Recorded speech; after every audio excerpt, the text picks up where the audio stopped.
serial sandiwara radio Saur Sepuh dalam kisah Singgasana Berdarah.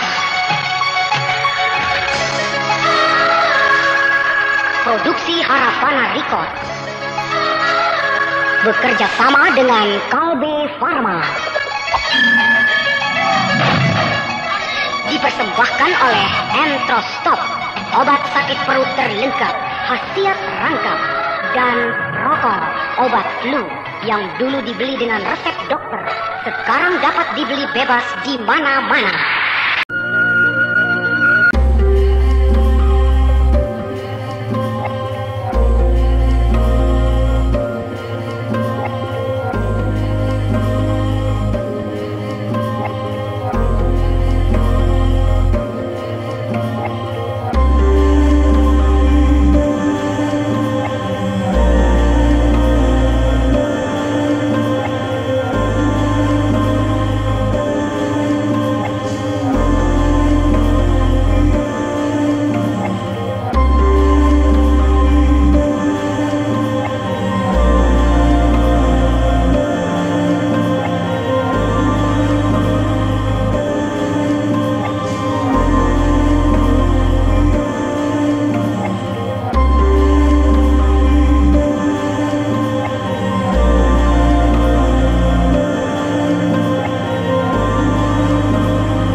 Masih banyak yang disimpan di dalam gua ini, baik berupa buku-buku ataupun senjata.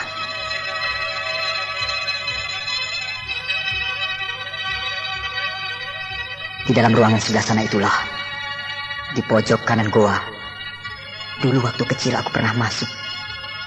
Dan di dalam ruangan yang merupakan kamar pribadi kakek Astagina itu, aku melihat banyak buku-buku dan berbagai jenis senjata tajam.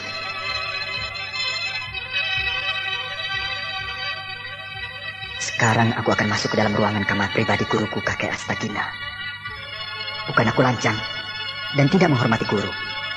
Akan tetapi, aku sangat membutuhkan suatu petunjuk. Yang mudah-mudahan petunjuk itu berupa suatu pelajaran yang bisa mengatasi ajian serat jiwa.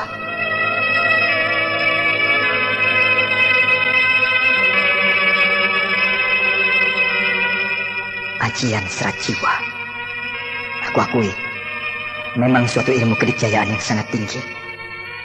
Tapi karena dikuasai oleh orang yang tidak bertanggung jawab seperti Kartika, aku khawatir ajian serat jiwa dipergunakan untuk maksud jahat. Maka aku berkewajiban harus bisa mengalahkan ajian serat jiwa.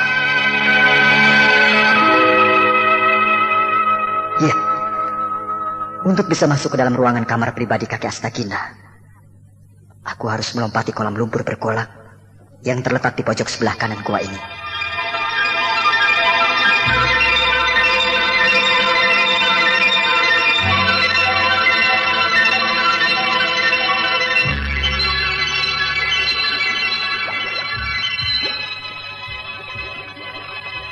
Inilah kolam lumpur bergolak.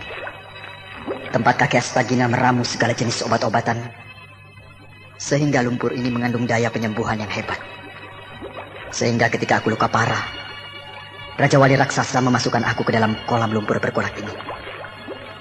7 hari 7 malam aku digodok sampai sembuh sama sekali. Ya, aku harus melompati kolam lumpur bergolak ini untuk bisa sampai di pintu rahasia kamar pribadi guruku. Ya!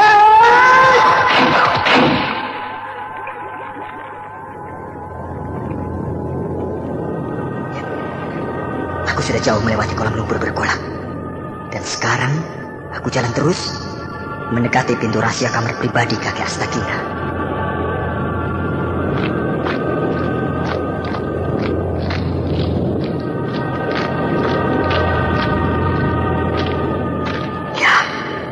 Inilah pintunya. Sebuah pintu batu yang teramat kuat, yang sudah menyatu dengan dindingnya yang juga berupa batu, sehingga merupakan sebuah pintu batu yang mati.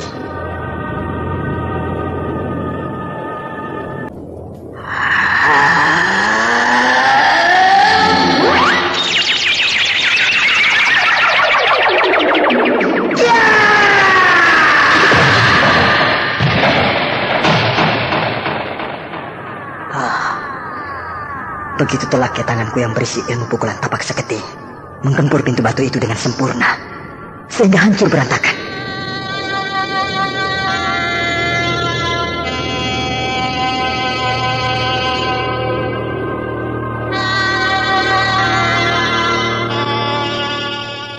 Nah, lawang pintu sudah menganga, karena pintunya sudah aku hancurkan. Baik, aku segera masuk ke dalam ruangan pribadi, kamar rahasia kakek Astagina. Kakek Astagina sedang duduk bersemedi di pojok ruangan itu. Ini aku, Brahma. Kakek kemana saja? Tidak pernah menemuiku. Kek, marilah kita seperti dulu lagi. Latihan bersama-sama, makan sama-sama, tidur sama-sama. Berikan lagi saya sebuah ilmu. Ilmu yang paling tinggi, yang bisa mengalahkan ajian cerat jiwa. Kok diam saja, Kek? Oh, iya. Kakek sedang bersemedi, tidak boleh diganggu. Tapi dulu juga, kalau kakek sedang bersemedi, diganggu oleh saya, tidak marah. Iya, aku ingat. Dulu kalau mau membangunkan kakek yang sedang semedi, harus mencium tangan kakek. Iya, sekarang aku akan mencium tangan kakek dulu.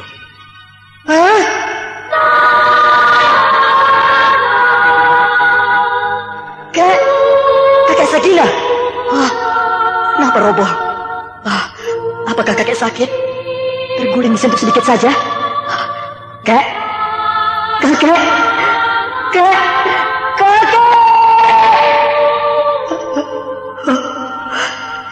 Ternyata kau sudah meninggal. Kakek Astagina. Kau meninggal dalam posisi duduk bersemedi. Kakek Astagina. 20 tahun kita tidak bertemu. Dan pertemuan ini rupanya hanya untuk menyatakan selamat tinggal untuk selama-lamanya.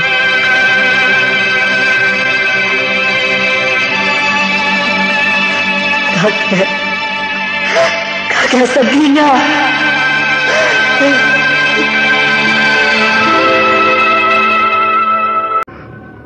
Guru, kakek Astagina.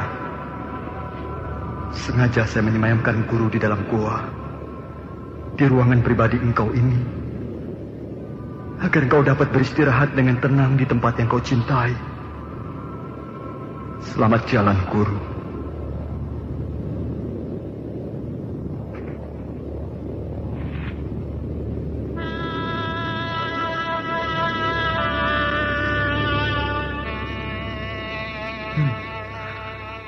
Batu kecil persegi 4 tempat duduk kakek Astagina ini masih saja tetap seperti dulu, licin dan hitam mengkilat. Apa salahnya aku duduk di atas batu ini? Bukankah penguasa tunggal Goa Pantai Selatan sudah meninggal? Dan aku adalah murid tunggalnya sebagai pewaris yang syah. Ya, aku akan duduk di atas batu ini. Anggap saja kursi singgasana kerajaan. Ya.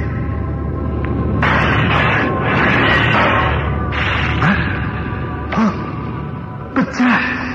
Oh, batu ini pecah. Hancur berantakan. Remuk sama sekali.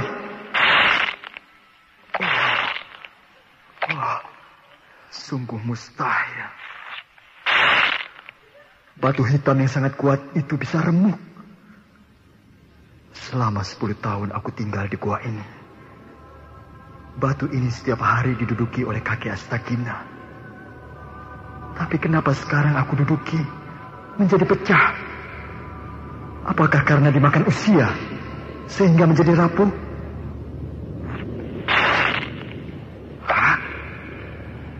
Buku. Buku apa ini?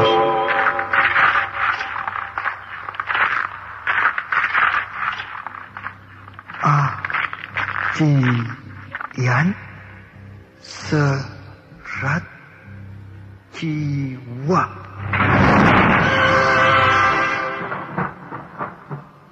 Ajian Serat Jiwa.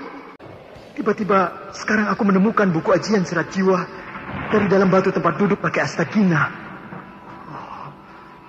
Ternyata batu hitam tempat duduk kakek Astagina itu merupakan sebuah peti.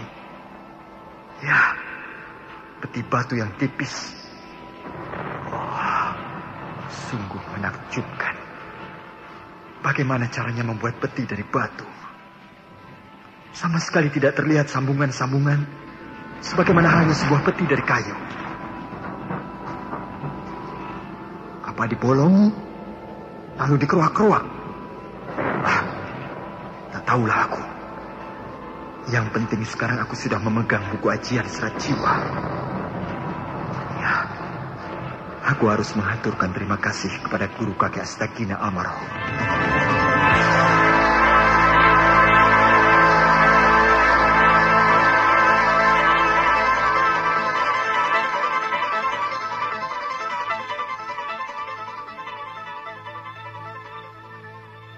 Kakek Astagina, saya yakin kakeklah yang menyediakan buku ini untuk saya. Terima kasih, Kek. Dari dulu kakek selalu baik kepada saya. Setiap saya mendapat kesulitan, kakek selalu membantu. Dan sekarang saya sedang berduka sebab dikalahkan oleh seorang musuh yang memiliki ilmu yang sangat tinggi, yang menguasai Ajian Serat Jiwa. Kakek juga langsung membantu saya dengan memberikan buku Ajian Serat Jiwa ini. Terima kasih, kakek Astagina.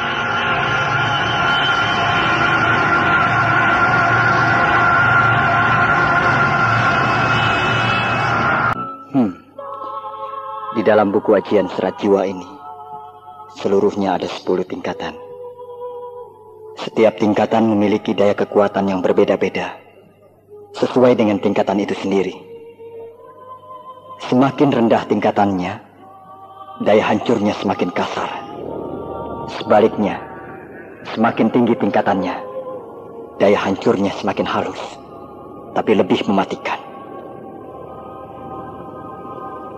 Ketika aku dikalahkan oleh Gardika, daya gempur Ajian Serat Jiwa yang dipergunakannya memiliki daya hancur yang kasar. Berarti Gardika belum mencapai tingkatan yang paling tinggi. Mungkin dia baru sampai tingkatan ke-5. Di balik itu semua, aku benar-benar manusia yang paling tolol di dunia ini. Padahal sebenarnya aku sudah menguasai Ajian Serat Jiwa menurut buku ini, yang dikatakan bahwa ilmu pukulan Bayu Bajra, ilmu pukulan tapak saketi, dan ilmu gelang-gelang adalah merupakan pecahan Ajian Serat Jiwa tingkatan ke-8.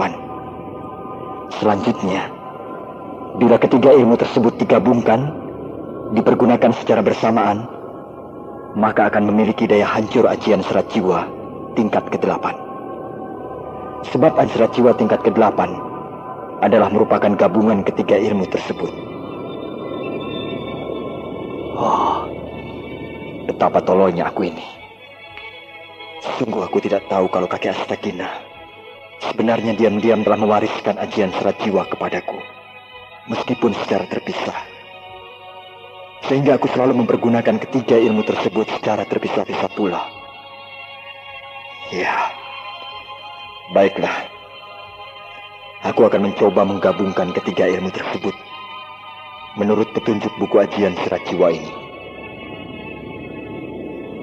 Menurut buku ajian serat jiwa ini, bila seseorang yang sedang mengerahkan ilmu pukulan tapak sakti hendaknya tidak menyalurkan kekuatan kepada kedua telapak tangan, melainkan disalurkan ke dalam perut. Hah? Ke dalam perut? Apakah bisa? Sedangkan daya gembur tapak sakti berada di kedua telapak tangan, tapi katanya harus disalurkan ke dalam perut. Aku akan mencobanya.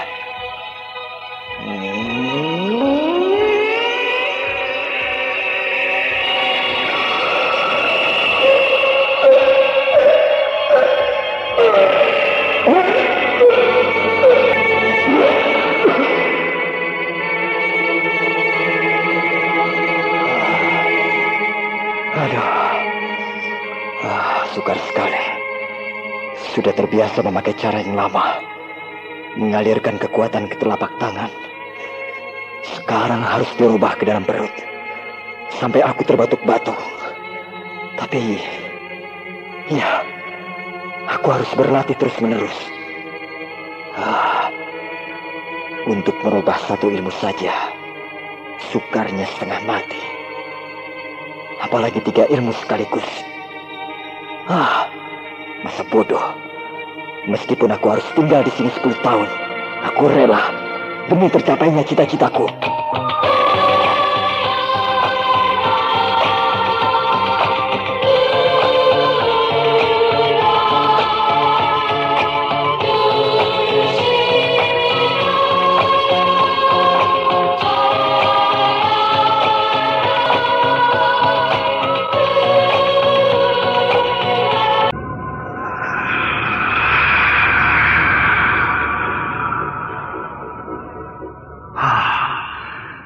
Akhirnya, aku berhasil mempersatukan 3 buah ilmu pamungkas.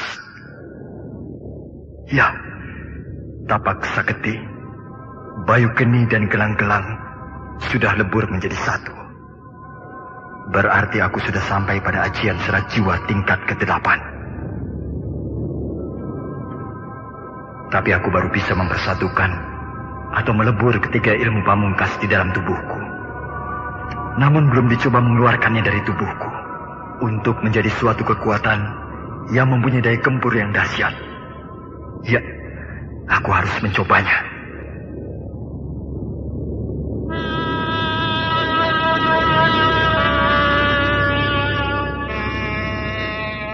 Di sana ada sebuah batu besar, sebesar kerbau.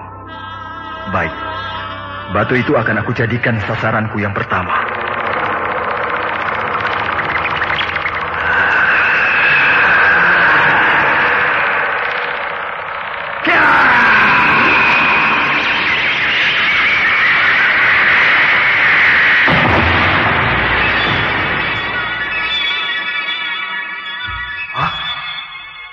Dan batu itu seperti dipapas oleh ratusan pisau. Ya, batu sebesar kerbau itu bagaikan seonggok kue yang diiris-iris oleh pisau menjadi serpian-serpian kecil yang tipis-tipis. Oh, kalau kena orang, jadi apa orang itu? Ya, sungguh mengerikan ajian serat jiwa tingkat ke-8 itu. Apalagi tingkat yang terakhir, tingkat ke-10. Aku tidak bisa membayangkannya.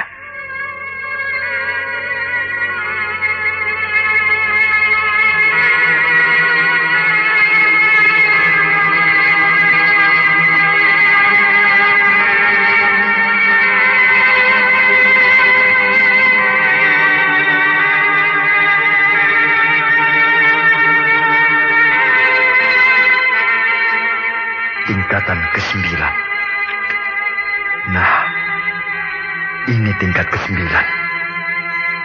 Manusia tak ubahnya seperti sebuah roda pedati. Roda pedati mempunyai sumbu. Bila sumbu patah, maka roda akan berhenti berputar, dan pedati pun tidak bisa bergerak lagi, alias lumpuh. Begitu pula manusia. Manusia pun mempunyai sumbu. Sumbu manusia dinamakan amalupus. Amalupus ini terletak di antara kemaluan dan pusar. Bila seorang manusia bisa menguasai amalupus, maka dia akan menjadi manusia yang dijaya. Sebab amalupus bisa dipergunakan sekehendak hatinya dalam kekuatan yang maha dahsyat.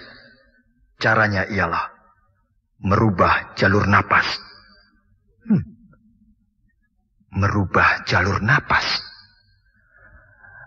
Menarik napas tetap melalui kedua lubang hidung, akan tetapi tidak dimasukkan ke paru-paru. Hah? Tidak ke paru-paru. Lalu mau kemana? Melainkan napas mengalir tembus ke belakang kepala, lalu menembus lurus ke amalupus. Setelah amalupus menyimpan napas, maka kini amalupus menjadi berdaya guna yang mengandung kekuatan yang maha dahsyat, di mana untuk selanjutnya terserah kepada si pemilik. Hendak dipergunakan untuk apa, sesuai dengan sasarannya. Cukup unik. Baiklah, akan aku coba.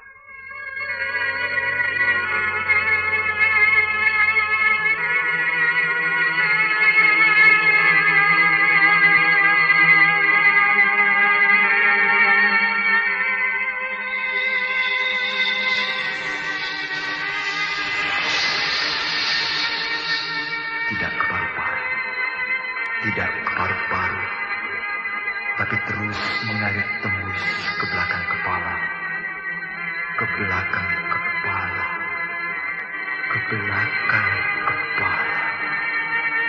Ya, dari situ turun, turun, menelusuri tulang belakang, turun, menelusuri tulang belakang, turun. Ya, berhenti di bawah pinggang. Dari situ tembus ke amalupus, amalupus, amalupus. Ya. Nah, amalupus sudah menyimpan napas. Rasanya sesak sekali. Sekarang aku coba mempergunakannya untuk menjejak tanah. Ya, aku harus menyalurkan amalupus ke kedua kaki.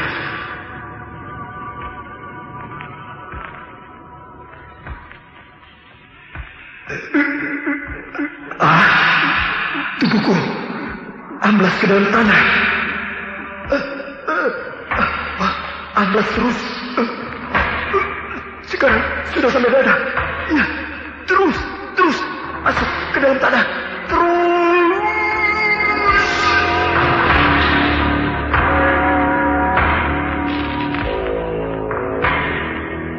Ya, cukup. Aku harus naik kembali ke permukaan tanah.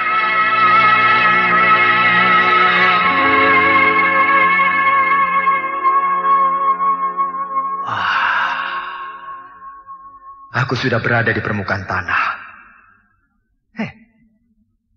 Aku jadi teringat kepada Raden Samba. Dulu aku begitu terpesona dan takjub melihat Raden Samba bisa nurus bumi masuk ke dalam tanah. Tapi sekarang aku tidak akan kagum lagi, sebab aku sendiri sudah bisa masuk ke dalam tanah. Nah, aku sudah sampai pada ajian serat jiwa tingkat ke-9.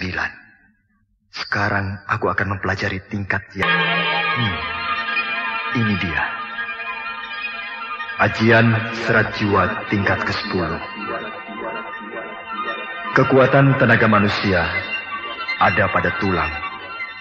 Meskipun punya otak, punya daging, punya darah, punya urat. Tapi kalau tidak punya tulang, maka dia akan lunglai, seperti seonggok daging yang bisa dimasukkan ke dalam kantong atau keranjang.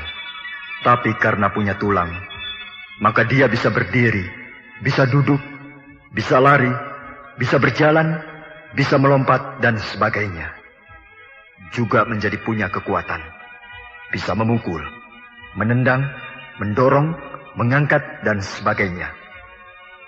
Akan tetapi tulang yang terdapat pada tubuh manusia tidak berbentuk satu lonjor, tulang gelondongan, melainkan terdiri.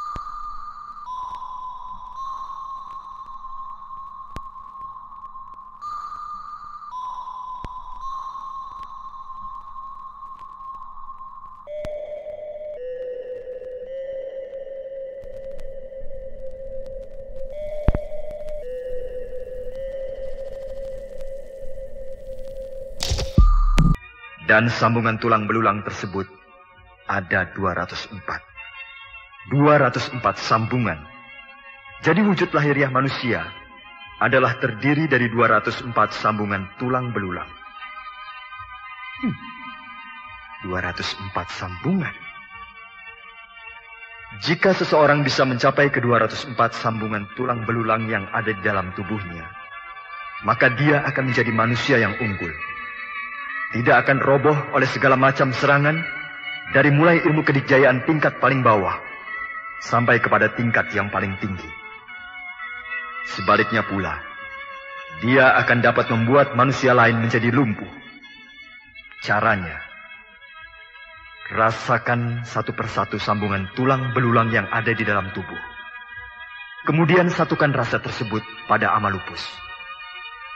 Lalu bila mana disalurkan kembali ke tangan, maka jika tangan tersebut dipakai untuk menyentuh orang lain, maka orang tersebut langsung menjadi lumpuh.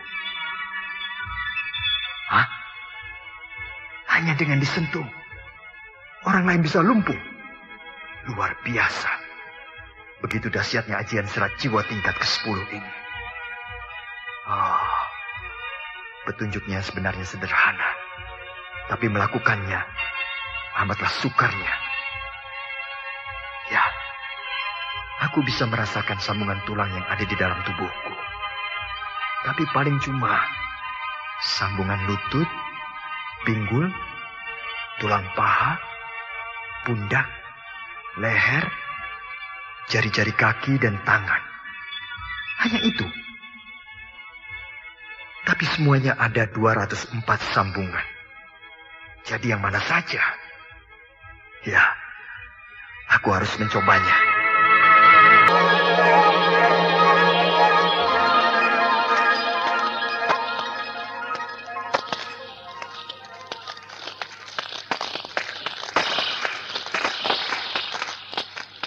Iya, aku berhasil menguasai 204 sambungan tulang belulang di seluruh tubuhku.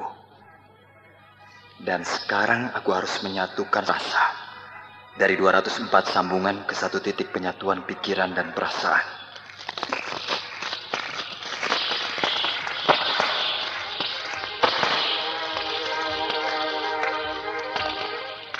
Ya.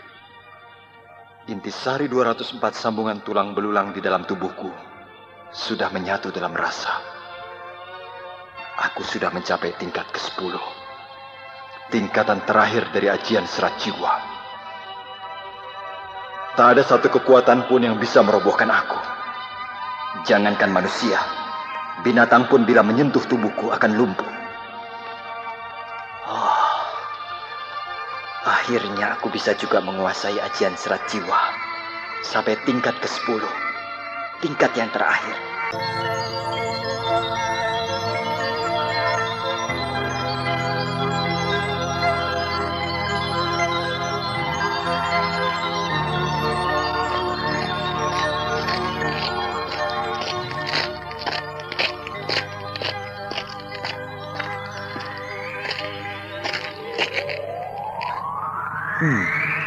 Biasanya di sekitar sini banyak harimau. Ya, aku bukannya ingin jago-jagoan berkelahi dengan harimau, tapi sekedar untuk menjajal ajian serat jiwa tingkat ke-10.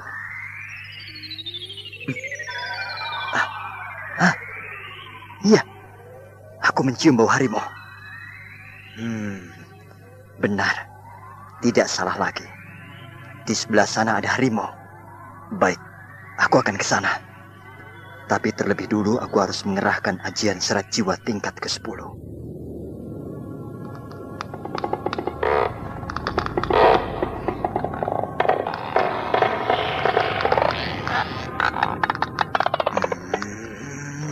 Iya. Semua sambungan tulang belulang di seluruh tubuhku sudah bergerak. Sekarang tinggal menyatukannya di dalam rasa.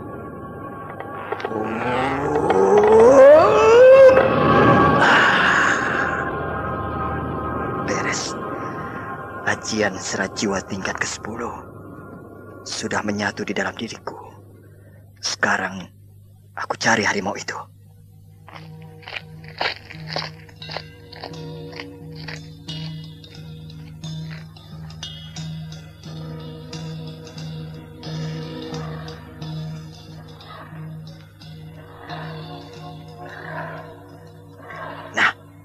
Itu dia. Seekor harimau cukup besar. Ayo, harimau, majulah. Kok diam saja? Cuma aum-aum saja. Oh iya, harimau tidak akan menyerang kalau tidak diganggu. Baik, akan aku ganggu. Aku lempar dengan potongan dahan kayu. Yat! Ha!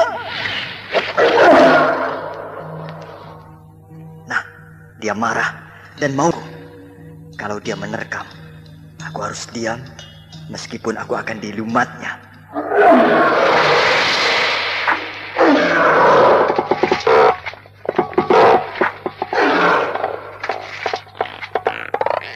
Hah? Luar biasa. Sungguh menakjubkan. Ketika harimau itu menerkamku dan menyentuh tubuhku, seketika itu juga dia menjadi lumpuh dan ambruk. Oh, siapakah Anda? Tiba-tiba berada di belakangku. Pengelana. Rupanya Anda mengembara sudah sekian jauh, sehingga pakaian Anda nampak sangat tidak layak. Kalau kau percaya padaku, sebutlah aku pengemis sakti. Saya percaya, Tuan Pengemis Sakti. Selamat datang di wilayah pantai selatan. Terima kasih. Ingat kedatangan Anda yang tidak terdengar sama sekali. Tahu-tahu sudah berada di belakang saya. Tentulah Anda seorang yang sangat dijaya. Tidak seberapa bila dibandingkan dengan kau. Bolehkah saya bertanya, apa maksud kata-kata Anda dengan mengatakan Omituhut, Titki Ibeng? Anda jangan berpura-pura. Saya? Pura-pura? Padahal Anda baru pulang dari daratan Tiongkok. Tiongkok? Oh, demi bumi dan langit. Saya orang kampung Jamparing. Sama sekali belum pernah menginjak negeri Tiongkok. Ya, banyak orang-orang Suwarna Dwipa di sini yang sering pergi ke negeri Tiongkok. Benar, itu saya akui. Tapi yang dapat pergi ke negeri Tiongkok hanyalah para pejabat tinggi kerajaan, terutama para pembesar kerajaan Majapahit. Mereka memang sering pergi diutus ke negeri Tiongkok sejak zaman Kubilai Khan sampai Kaisar Yunglo. Tapi saya adalah rakyat jelata, seorang petani. Mana mungkin bisa pergi ke negeri Tiongkok? Lalu, kenapa Anda bisa menguasai Titki Ibeng? Itulah yang saya ingin tanyakan kepada Anda. Sebab pendengarnya pun baru sekarang, dan bunyinya sangat aneh di telinga saya. Baiklah. Iya, melihat sikap dan raut wajah Anda yang polos, saya percaya Anda seorang yang jujur. Saya tidak peduli Anda dapat dari mana. Yang jelas, ilmu kedikjayaan yang tadi Anda pergunakan untuk membunuh harimau adalah Titki Ibeng, kebanggaan Huasan Taihiap, pendekar dari Gunung Hoa, yang kemudian menjadi guru besar di perguruan Kunlun Pai. Mungkin hanya kebetulan mirip saja, lain tidak? Tidak mirip, melainkan persis, sama. Oh ya? Iya, memiliki daya sedot yang luar biasa. Daya sedot? Iya. Orang yang memiliki Titki Ibeng bisa menyedot tenaga lawan. Semakin besar musuh mengerahkan tenaganya, maka tenaganya akan semakin besar yang disedot, sampai habis sama sekali dan akan mati lemas. Seperti harimau itu yang tadi menyerang Anda. Ketika dia menerkam Anda dan menempel pada tubuh Anda, dia merasakan ada yang menyedot. Lalu dia melawan. Dia mengerahkan tenaga sekuat-kuatnya. Justru hal itu yang lebih berbahaya bagi dirinya. Sebab daya sedot akan semakin cepat. Dan dalam waktu yang tidak lama, harimau itu mati lemas. Iya, saya pun heran sendiri menyaksikan ilmu yang saya pergunakan. Akan tetapi namanya bukan saya sukar mengucapkannya. Iya. Anda tidak usah menyebut Tit Ki Ibeng.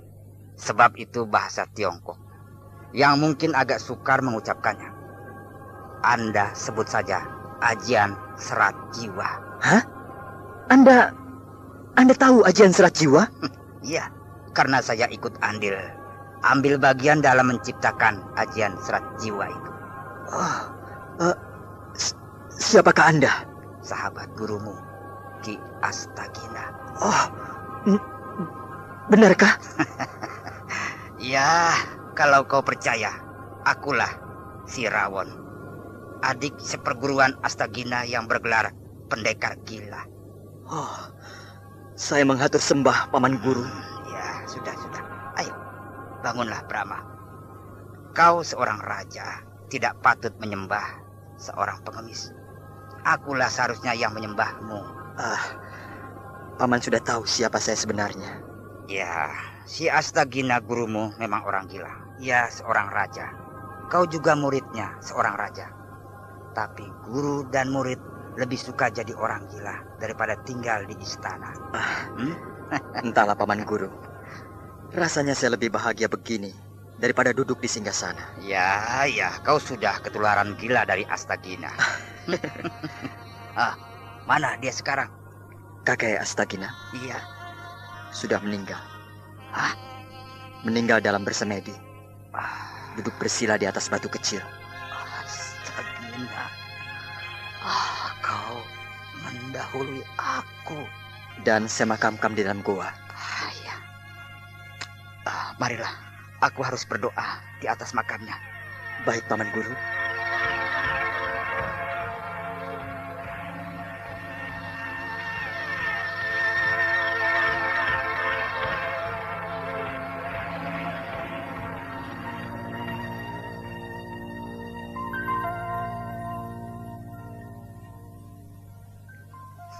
Nah, inilah makam kakek Astagina. Astagina, kau telah meninggalkan aku. Si Gandar Sametan juga sudah pergi. Tinggal aku sendiri. Bertahun-tahun kita berkumpul, menempuh perjalanan hidup bersama-sama. Kemudian kita berpisah.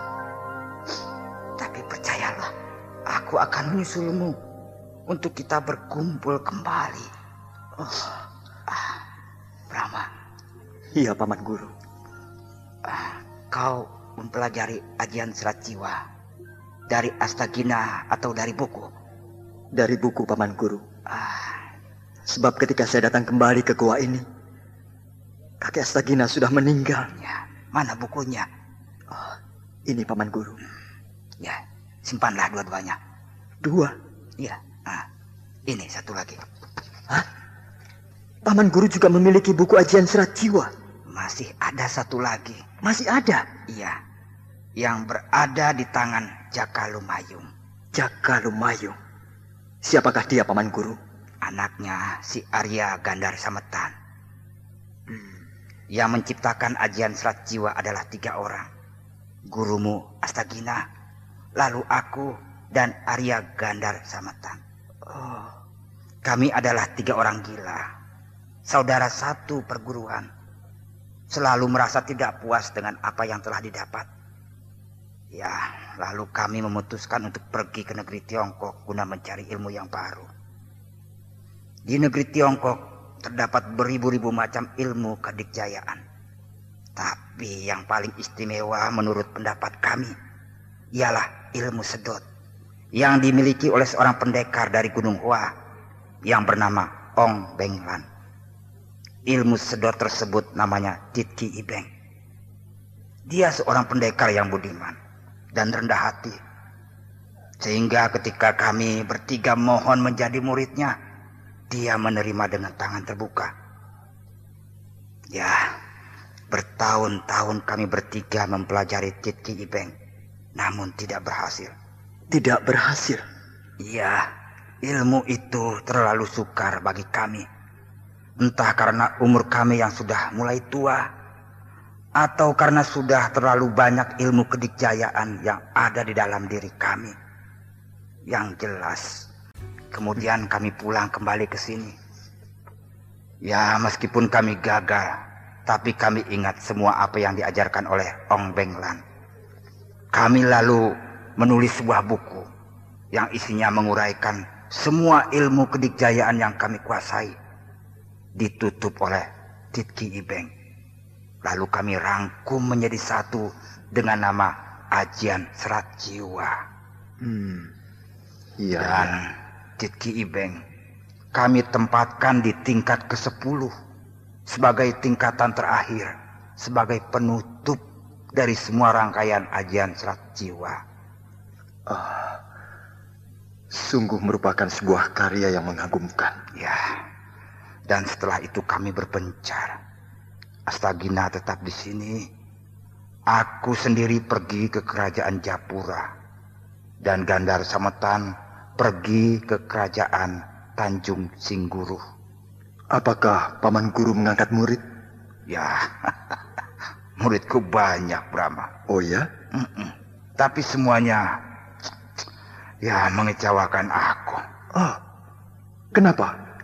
Tak satu pun yang sanggup mewarisi Ajian Serat Jiwa. Paling banter hanya sampai tingkat ketiga. Begitu pula si Gandar Sametan. Dia punya murid yang banyak, tapi tak satu pun yang sanggup mewarisi Ajian Serat Jiwa. Anaknya pun yang bernama Jaka Lumayung hanya sampai tingkat ke-6. Justru Astagina yang punya murid hanya satu orang, yaitu kau, Brahma, berhasil mewarisi Ajian Serat Jiwa. Dan yang paling mengagumkan, tidak mewarisi dengan bimbingan Astagina, tapi dengan hanya membaca bukunya. Ya, kau sudah bisa mewarisi Ajian Serat Jiwa dengan sempurna.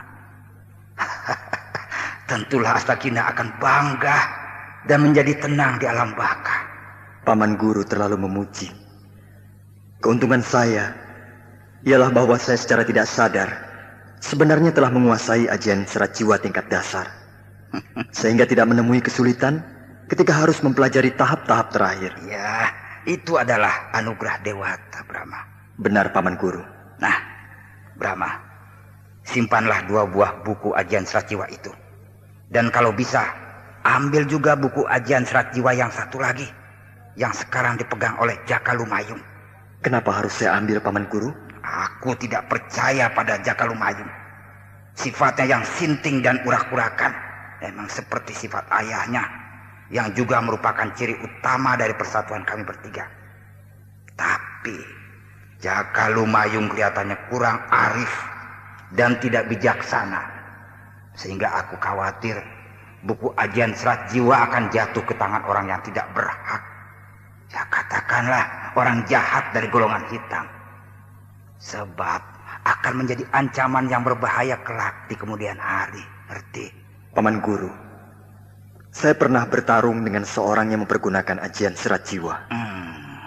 Ketika saya sama sekali belum menguasai Ajian Serat Jiwa, dan saya kalah. Apakah mungkin orang tersebut salah seorang murid Jaka Lumayung? Atau, maaf, mungkin murid Paman Guru? Namanya siapa? Gardika. Iya, kalau begitu bukan muridku.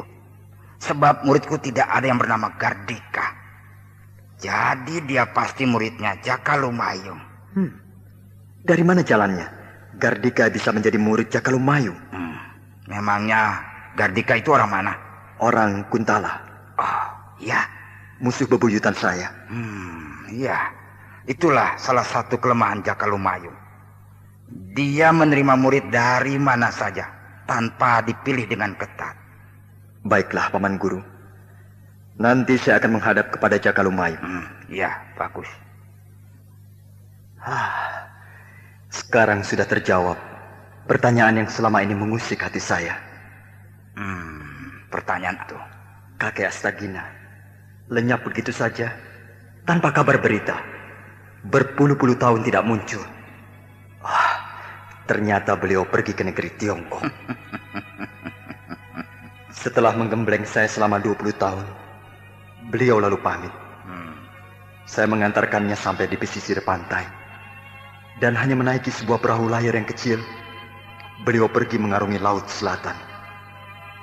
Waktu itu saya sama sekali tidak mengira kalau beliau akan melakukan perjalanan jauh ke negeri Tiongkok. Ya, waktu itu aku menunggunya di Tuban. Paman Guru menunggu kakek Astagina di Tuban? Iya, aku dan si Gandar Sametan sudah berada di Tuban beberapa hari sebelum Astagina datang. Lalu dari Tuban kami bertiga menyewa sebuah perahu layar yang besar pergi ke negeri Tiongkok. 3 orang pendekar yang gemar bertualang. Saya merasa bangga memiliki seorang kakek sekaligus guru dengan para sahabatnya yang sangat dikjaya. Paman Guru. Ya. Kakek Astagina sudah tiada. Paman Guru Ki Arya Gandar Sametan juga sudah tiada. Hanya Paman Gurulah seorang yang saya harapkan sudi membimbing saya. Ya, tentunya aku merasa bahagia dan bangga kalau bisa membimbingmu.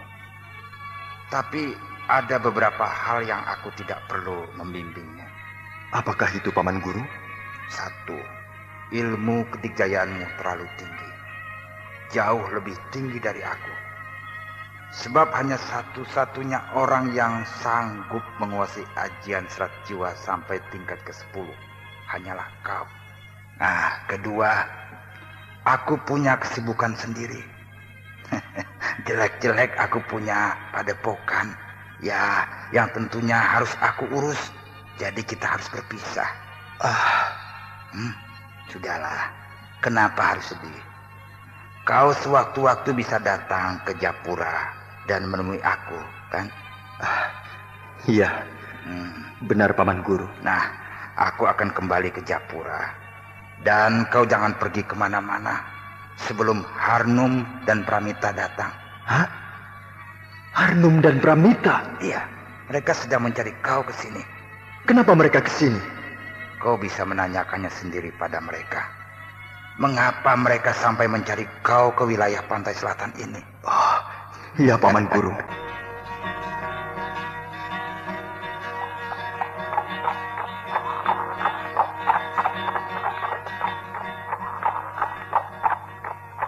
Harnum, kita sudah 3 hari menjelajahi wilayah pantai selatan. Dan sudah 2 buah goa yang kita temukan. Tapi bukan goa tempat Brahma tinggal. Ada 4 goa yang ditunjukkan oleh Pak Sohan. Berarti masih ada 2 buah goa lagi yang harus kita temukan. Ya, mudah-mudahan di antara 2 buah goa itu Brahma tinggal. Awas! Panah! Untung tidak kena. Menancap di pohon. Siap, Kak Mita. Kalau ada serangan gelap lagi. Ya. Mau kemana? Ada yang tertawa. Suaranya ada di mana-mana, tapi orangnya tidak kelihatan. Kita sedang berhadapan dengan orang yang tenaga dalamnya sangat tinggi. Iya. Kami tidak butuh pameran ilmu tenaga dalam. Kalau berani, keluar! Kakang Brahma! Brahma? Apa kabar, Harnum? Pramita? Kakang Brahma. Kau baik-baik saja, Harnum? Sehat walafiat, Kakang. Syukurlah. Kamita, kenapa diam saja? Turunlah dari kuda. Dan kenapa tidak segera memeluk Kakang Brahma? Apa kabar, Brahma? Kamita malu. Ya, nanti saja kalau sedang berduaan, baru bisa berpelukan. Mana Raden Bentar? Sama neneknya. Neneknya? Iya, Ibunda Gayatri. Oh, syukurlah. Raden Bentar akan aman bersama Ibunda Gayatri. Kakang, Mana guanya? Gua apa? Bukankah tinggal di gua pantai selatan? Ayo, kita ke gua pantai selatan. Mari kakak.